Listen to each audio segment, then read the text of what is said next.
Hello, আসসালামু আলাইকুম। কেমন আছেন সবাই? আমি আলহামদুলিল্লাহ ভালো আছি।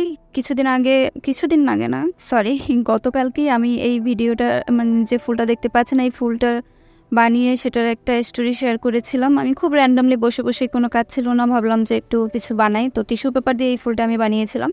তো আমাকে পার্সোনালি বেশ কয়েকজন নক করেছে। তার মধ্যে আমার বান্ধবী তানজিলাও ছিল। তো ভাবলাম যেহেতু ওরা বলছে আমি বিশেষ করে তানজিলার জন্য আমি আজকের এই টিউটোরিয়ালটা আপলোড করছি।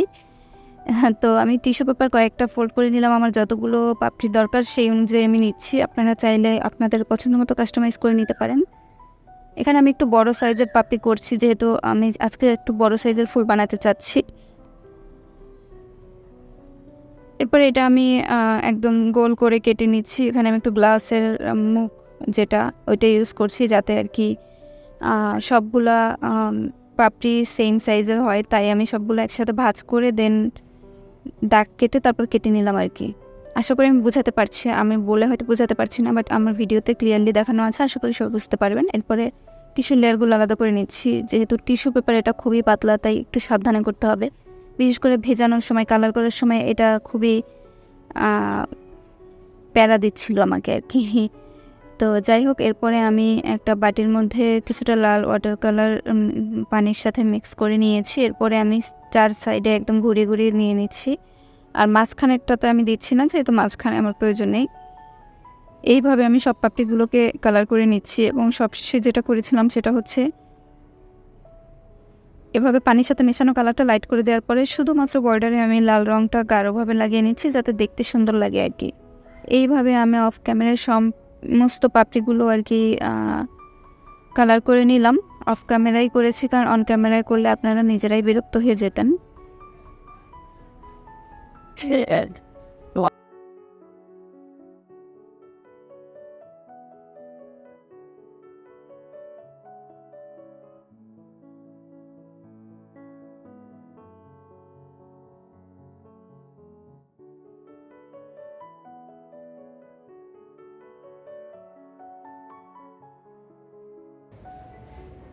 তো সব পাপড়িগুলো আমার কালার করা শেষ। এটা শুকানোর পরে আসলে অনেকটা এরকম দেখতে হয়েছে।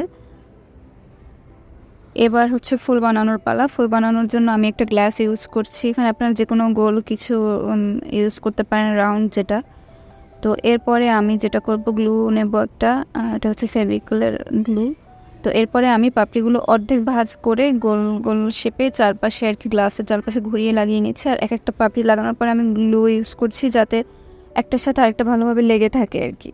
তো এইভাবে আমি ঘুরিয়ে আমার পছন্দ মতো পাপড়িগুলো সেট করে নিচ্ছি। খুবই সহজ, কঠিন কিছুই না, বাট যেটা দরকার সেটা হচ্ছে ধৈর্য। এই ক্রাফট আইডিয়াগুলো আসলে খুবই ইজি হয়, কিন্তু ধৈর্যের প্রয়োজন। তো সেটারই পরীক্ষা দিচ্ছি আর কি। তো এই তো এরপরে লাগিয়ে যাচ্ছি। এই প্রসেসটাতে মূলত সময় লেগেছে। আর পানি দিয়ে কালার করা এই ব্যাপারটা, এই দুই জায়গায় একটু টাইম লেগেছে। আর এছাড়া এমনিতে খুবই সহজ একটা হ্যাক আর কি।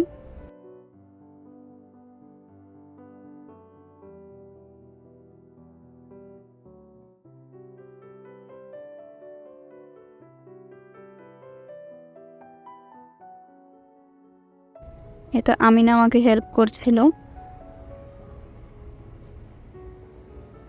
আমি ওকে দেখিয়ে দিচ্ছিলাম কোন জায়গাতে গ্লু লাগাতে হবে। ও গ্লু লাগানোর কাজটা করছিল আর কি, আর আমি পাপড়ি লাগাচ্ছিলাম। এইভাবে খুব সহজে আর কি আমি ফুলটা বানিয়েছিলাম। গতকালকে যখন বানিয়েছিলাম তখন আমি আসলে ভিডিও অন করিনি, ভেবেছি এটা আসলে সেরকম দেখানোর মতো কিছু না, বাট বানানোর পরে আমার কাছে জিনিসটা দেখতে ভালোই লেগেছিলো। আর আমাকে স্টোরি দেওয়ার পরে তানজিলা সহ বেশ কয়েকজন নক করায় ভাবলাম যে যাক, আমি এটা শেয়ার করি। যারা কোনো ক্রাফটই বানাতে পারেন না বা চেষ্টা করতে চান না, তারা এটা ট্রাই করতে পারেন। এটা আমি যদিও খুব ফাইনালি পারফেক্টভাবে এটা ডেকোরেট করে মানে সাজাতে পারিনি আর কি, বাট আপনারা যদি এটাকে সুন্দর করে রেডি করার পরে ডাল পাতা এগুলো অ্যাড করেন এবং যে কোনো ফুলদানিতে রাখেন, দেখতে আমার মনে হয় ভালোই লাগবে।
তো এরপরে এই হচ্ছে ফুলটার ফাইনাল লুক। দেখতে অনেকটাই ন্যাচারাল লাগছিল কালার কম্বিনেশনের জন্য, প্লাস এটা টিস্যু ইউজ করার জন্য আসলে পাতাগুলোকে সত্যিকারের পাতা বলেই মনে হচ্ছিল। তো এই হচ্ছে ফাইনাল লুক। কেমন লেগেছে জানাবেন। আমার কাছে তো বেশ ভালো লেগেছে। আমি আরেকটু পারফেক্টলি করতে পারতাম, বাট ধৈর্য ধরিনি আর কি। তো পরবর্তীতে আমি ভালো করে বানাবো। আর টবের অভাবে আমি আসলে আপাতত একটা মানি প্লান্টের মধ্যেই রেখেছি। আপনারা চাইলে টবে রাখতে পারেন, দেখতে আরও বেশি সুন্দর লাগবে। যদি কারো ইচ্ছা হয় তো ট্রাই করে আমার সাথে শেয়ার করতে পারেন কেমন লেগেছে। আজকে এই পর্যন্তই। আল্লাহ হাফেজ।